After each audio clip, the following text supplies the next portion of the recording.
যেই অত্যাচার করেছে সেই অত্যাচারের ফলে তাকে শুধুমাত্র একবার মৃত্যুদণ্ড দিলে এনাফ না, তাকে যদি 1000 বার মৃত্যুদণ্ড দেওয়া হয় তাও তার শাস্তি হিসেবে সেটি কম হয়ে যাবে। আমরা ততদিন পর্যন্ত জুলাই গণঅভ্যুত্থান আমাদের জন্য শেষ হবে না যতদিন পর্যন্ত সেই আশ্বাসটি সম্পূর্ণ বাস্তবায়িত হচ্ছে।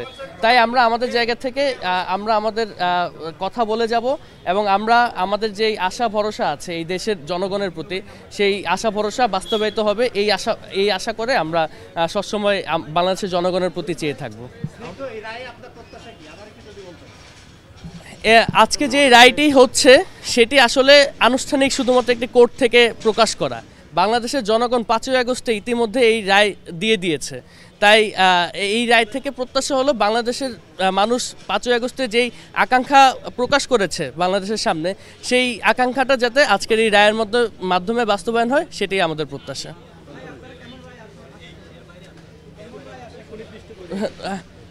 কোনো প্রশ্ন নেই, অবশ্যই মৃত্যুদণ্ড। শেখ হাসিনা যেই অত্যাচার করেছে সেই অত্যাচারের ফলে তাকে শুধুমাত্র একবার মৃত্যুদণ্ড দিলে এনাফ না, তাকে যদি 1000 বার মৃত্যুদণ্ড দেওয়া হয় তাও তার শাস্তি হিসেবে সেটি কম হয়ে যাবে।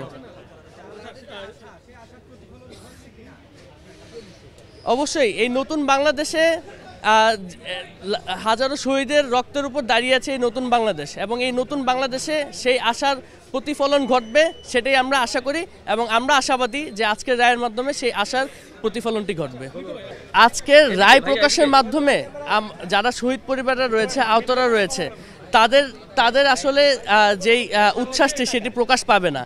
সেটি সেদিনই প্রকাশ পাবে যেদিন এই খুনি হাসিনাকে দেশে ফিরিয়ে এনে তাকে এই রায়টি কার্যকর করা হবে। সেদিনই এই শহীদ পরিবার এবং আহতদের যে ইচ্ছা আকাঙ্ক্ষা আছে সেটি বাস্তবায়ন করা হবে।